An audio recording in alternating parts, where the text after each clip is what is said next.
In this tutorial, I'm going to be showing you this drag Vampiress look. I wanted to keep it quite creepy and scary, keeping in theme with the spirit of Halloween in general, but also I wanted to go all out and just create a very glam drag look. So it's the two combined.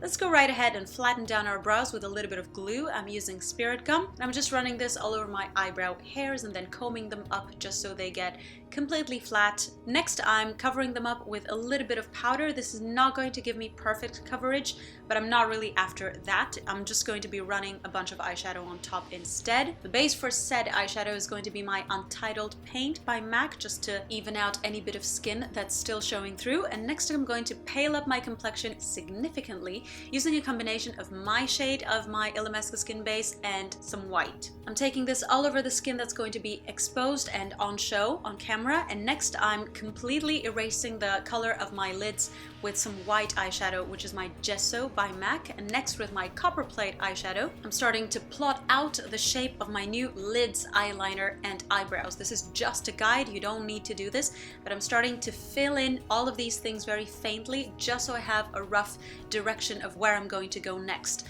The next thing I'm going to do is grab my Inglot Black eyeliner, and I'm going to start filling in these lines, starting with my fake crease, so I'm going for quite a stark cut crease look. It's going to be very monochromatic, all black and white, and you can elevate your eyeliner as much as you want to. So the task of constructing new features on top of the old ones might seem daunting to a few people, but it's really not. It's quite liberating in my opinion, because you have so much more space to work with. You can add glitter if you want to, you can do whatever color eyebrows you want, you can make them however arched you want, and so on. So I do find it quite fun when I just get to do something that's not as conventionally beautiful as we're used to.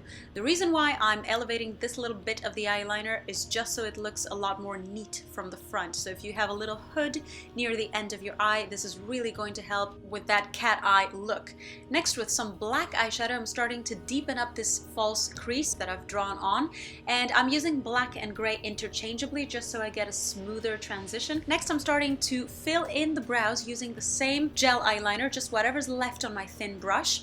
And I'm also going to go in with a slightly lighter shade, which is my dark grayish brown pomade from Inglot. I'm just starting to draw in little hairs just to make it look a little bit more convincing, because let's face it, she used to be alive at some point. Of course, like I always keep saying, you're free to do whatever you want with your look. You don't have to keep it as realistic as I'm doing with this eyebrow. I just want to keep some things real when it comes to this look, because it's quite theatrical anyway.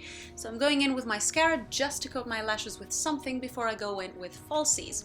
So the false lashes are by NYX. They're my Wicked lashes, and to be honest, they're not going to show up too much because we've got crazy thick eyeliner behind. I'm smoking out the bottom lash line with a little bit of black just to make it super strong, and next I'm going inside the eye with a little bit of white pencil.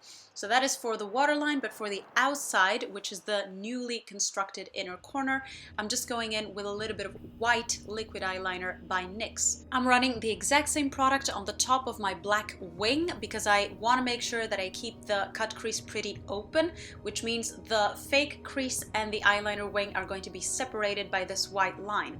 Next, I'm going in to highlight with my Kat Von D concealer in the lightest shade.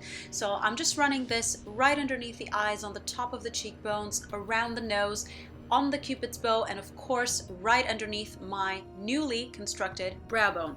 Just to make sure that I'm keeping this super neat, I'm also taking it right on the sort of root of my cut crease, as I like to call it. So right before the black color begins, I'm just cleaning up this dome shape with a little bit more concealer.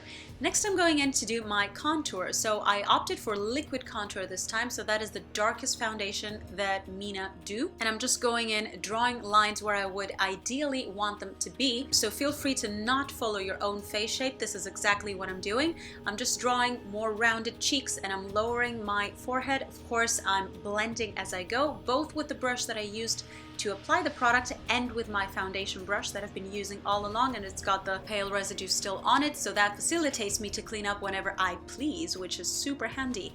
I'm also contouring my nose into a ridiculously small shape, so basically I want it to look Barbie-like. Tip elevated, sides of the nose almost non-existent, and of course that requires a little bit of blending and going back in with the product, and same goes for the chin, which I want it to be equally small. So whatever you ain't got naturally, like a small chin and big boobs, you can fake for this look, and there are directions for that later on. So the contouring might seem simple, but it's actually one of the most time-consuming parts of this look, as it has to look super neat. It can't end up clown-like and messy. It has to be super clean and very well blended.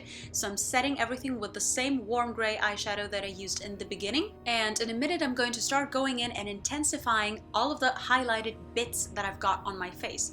That means I'm grabbing a sponge with a little bit more concealer, or you could use a much lighter powder, like a white powder basically, if you wanted to do this. And I'm running this all over the parts that I really want to make stand out. So that is the bridge and the tip of the nose, again, the cupid's bow, the chin, the sides of the nose, just so it looks super narrow. Same goes for the area right underneath my new fabulous cheekbones. And basically you're going to be doing anything you would avoid for a very natural look. I think our point is pretty much to bring all the features up to the same league. So if you've got huge eyes and eyelids and raised eyebrows, then we've got to make the structure of the face very pronounced, and of course we have to create huge lips. So I'm picking a burgundy pencil and I'm just running this all over the outside of my lips, disregarding the natural outline of my lips completely. I'm also using the same burgundy to draw a few lines in the interior of the lips, just to make them look a little bit more sort of fleshy and lush. And next I'm going in with a bright red, so it's the only pop of color that I picked for this look, and I'm filling in the whole entire lip. But as if that wasn't exaggerated enough, I'm also going to highlight it with just any peachy shade. I just picked a corrector / concealer from my NYX palette, and I'm just highlighting these bits that I want to make appear raised on the lips. So I just want them to look super, super huge and inflated, and you get the point. So as you may have noticed, I opted for a matte finish with everything, but that's apart from the high points of the face. So the only thing I'm going to add shimmer to and highlight furthermore is the tops of my cheekbones using my Nylon eyeshadow by MAC, the cupid's bow, the high points of the nose, the bridge of the nose, the new brow bone, and anywhere you basically want it to shine bright like a diamond. That's basically it for our highlight, but the contour doesn't stop there, so it has to extend all the way to the body. What I'm doing is I'm just trying to accentuate all the bones that I see and all the bits that I don't see either, so I'm going right ahead and adding just a few bits that don't exist already, like a rich cleavage. But for the moment I'm just deepening up the collarbones and all the bones on the neck using the same warm gray eyeshadow that I used in the beginning. In fact, I think it is customary for drag queens and showgirls to accentuate basically what's not there. So we're moving on to the body. I'm going in with my black AQUACOLOR by Kryolan just to sketch out basically this piece of garment. So think something between Dominatrix and Vampiress. Next I'm going in with oil-based paints, specifically white, just to add a few highlights to this new piece of clothing that I'm creating. So I want it to look as though it's got a bit of a sheen. And actually I'm using water-based black to outline everything and oil-based white just to highlight everything. So the shape of your garment is completely up to you. Like I said, I'm creating these little belts, or however you want to call them, and I'm highlighting them on the parts where they would be naturally raised, such as on the top of the collarbones and so on.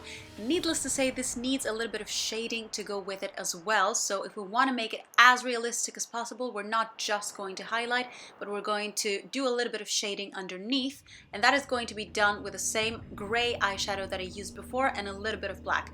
Basically, wherever the little strip is resting on the skin, the shadow is going to be a little bit more dense and darker, and where it's coming away from the skin, it's going to be a little bit more chill, for lack of a better term. I'm not just adding shadow underneath the straps, but also in every little nook and cranny that you please. That's where you can add it. So I decided on a gem for the center of my choker instead of something metallic. I'm going in with this bright red AQUACOLOR by Kryolan, and I'm just highlighting it with a little bit of my peach corrector that I used before.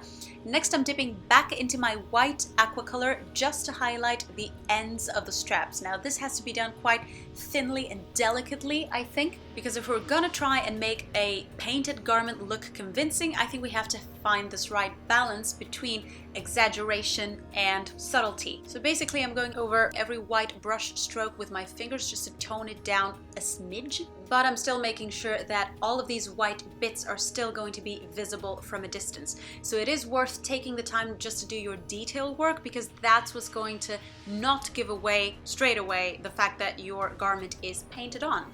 Next, I'm going in with my white NYX liquid eyeliner just to throw in a little bit more 3D sparkle in the gem. I'm taking down my hair, didn't need a wig for this one. I'm aiming for a center parting, and of course I did the little widow's peak. I'm adding my white contact lenses, which are not the most comfortable, and that is it for the finished drag Vampiress look. So this is just an idea. You can base your regular Vampiress look off of this one if you so wish. You don't need to exaggerate all the features, but if you do, make sure to show me a picture on Instagram, because I always love seeing your creations based off of these videos. Make sure to hit like and subscribe for more Halloween videos. Write me your thoughts in the comments down below. Thank you so much for watching, and I'll see you in my next video. Bye!